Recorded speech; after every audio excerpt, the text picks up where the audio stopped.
Before we start, I'd like you to know that I'm not going to try to tell you how to live your life. That's none of my business, nor is it anybody else's business. That's your business. Nor is this Lead the Field program a collection of pleasantries, platitudes, or Pollyanna.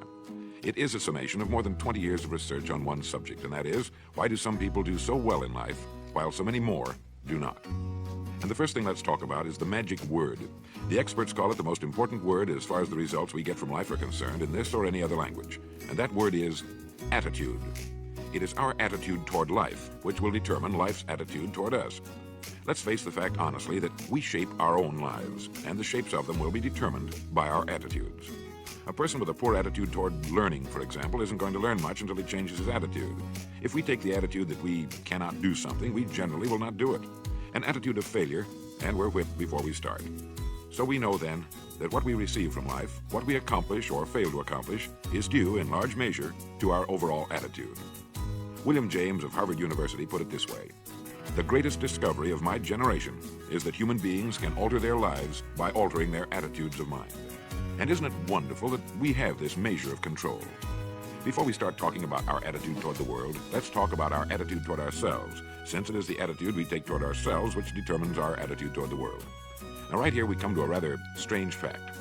We're so familiar with ourselves, we tend to take ourselves for granted. We tend to minimize the things we can accomplish, the goals we can reach, and for some equally strange reason, believe others can accomplish things in our field which we cannot. There are literally millions of human beings living narrow, darkened, frustrated lives, living defensively, simply because they take a defensive, doubtful attitude toward themselves, and as a result, toward life in general. Many people are suspicious of and oppose change, yet change is the one thing in life on which we can absolutely count. People who stay young all the years of their lives not only welcome change, but see it for what it really is: new opportunity, new chances for further fulfillment. Attitude is a reflection, a result of a person's will.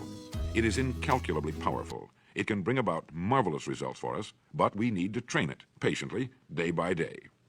Now let's talk about the attitudes of people who are successful. The top 5% of the people who go sailing through life from one success to another, and who, even when they fail at something, shrug it off and head right out again.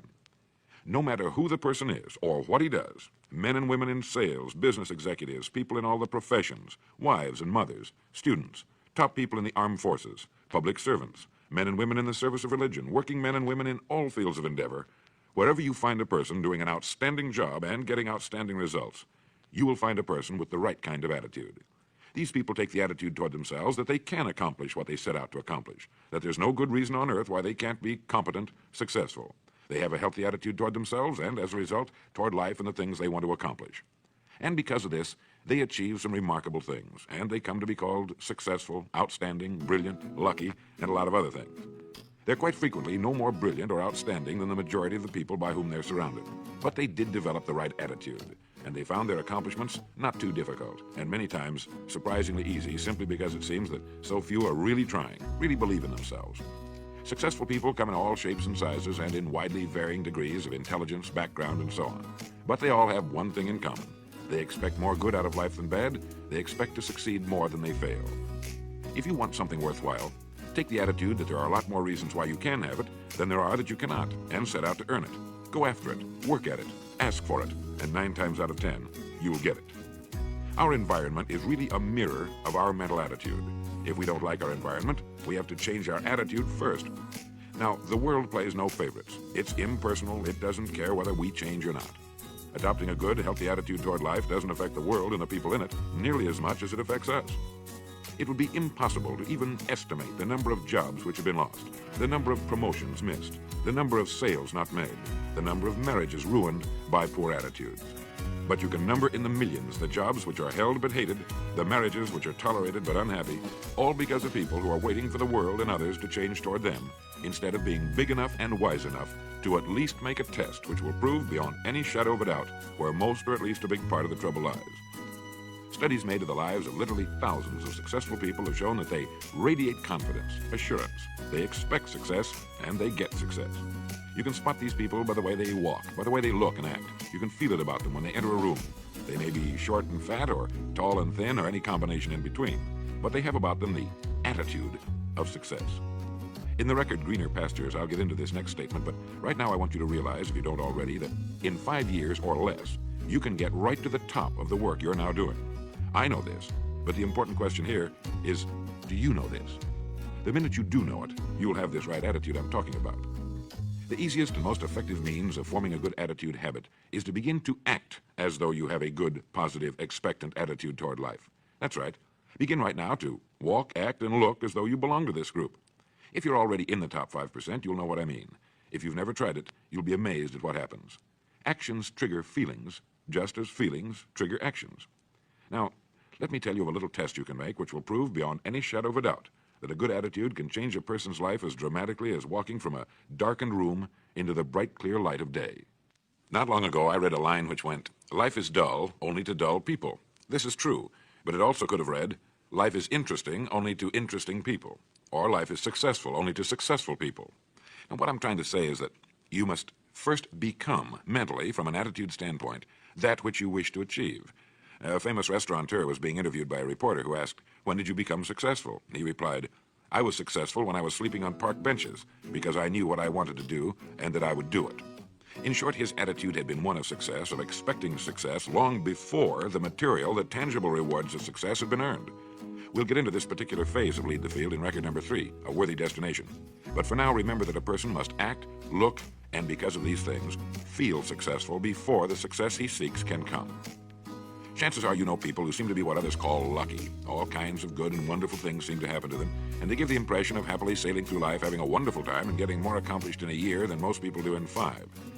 This has been figured out fairly scientifically, and if anyone will conscientiously go about the test I'm going to recommend, and stay with it every day for the next 30 days without fail, that person can join this small, happy, and extremely productive group of people. He'll find himself becoming lucky, as they say, and most of his problems will pretty well take care of themselves. Of this you can be sure. The results will be nothing short of amazing. Now, it makes no difference how good a person's attitude has been in the past. Anything can be improved upon, and it's the small refinements upon something already good that makes it great. So here's the test. For the next 30 days, act toward the world, everything and everyone with whom you come in contact, with the attitude which represents the kind of results you want to achieve. That is, if the result you want is more success in what you're doing, act as though you are already in possession of the success you seek. If you want others to treat you with admiration and respect, treat others with admiration and respect first. Have you ever stopped to think of this? Every human being on Earth is the most important human being on Earth as far as he or she is concerned. You may never get anyone to admit it, but it's a fact. So for the next 30 days, treat every person with whom you come in contact as the most important person on Earth, remembering as you do so that as far as that person is concerned, he is. Now, the reason I say treat everyone in this fashion is mainly because this is the way human beings ought to treat each other, and because it will help you form a habit that will bring you amazing and delightful results for the rest of your life.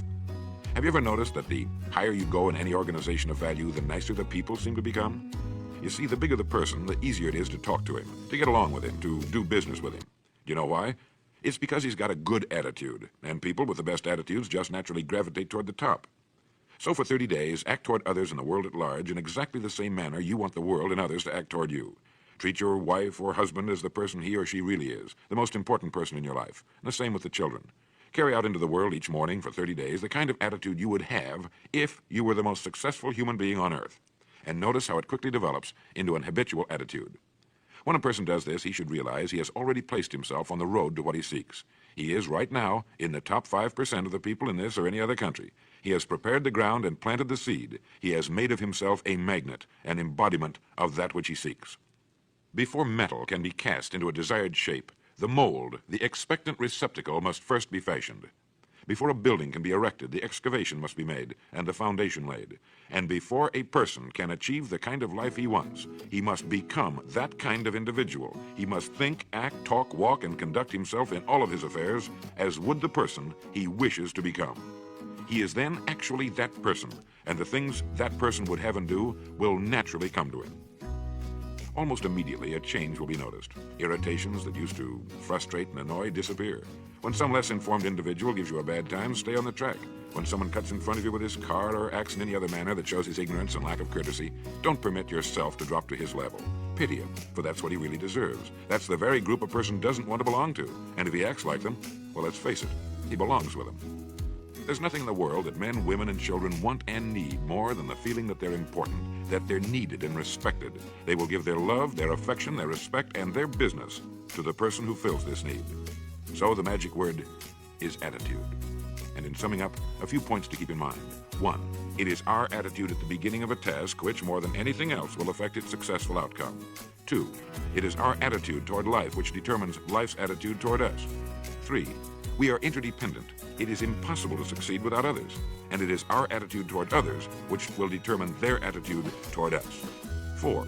Before a person can achieve the kind of life he wants, he must become that kind of individual. He must think, act, talk, walk, and conduct himself in all of his affairs as would the person he wishes to become. 5. The higher you go in any organization of value, the better will be the attitudes you'll find. 6. Your mind can hold only one thought at a time, and since there's nothing at all to be gained by being negative, be positive. 7. The deepest craving of human beings is to be needed, to feel important, to be appreciated. Give it to them, and they'll return it to you. 8. Look for the best in new ideas. As someone said, I've never met a person I couldn't learn something from. 9. Don't waste valuable time broadcasting personal problems. It probably won't help you. It cannot help others. 10. Don't talk about your health unless it's good. 11. Radiate the attitude of well-being, of confidence, of a person who knows where he's going. This will inspire those around you, and you'll find good things will begin happening to you. And 12, lastly, for the next 30 days, treat everyone with whom you come in contact as the most important person on earth. If you'll do this for 30 days, you'll do it for the rest of your life.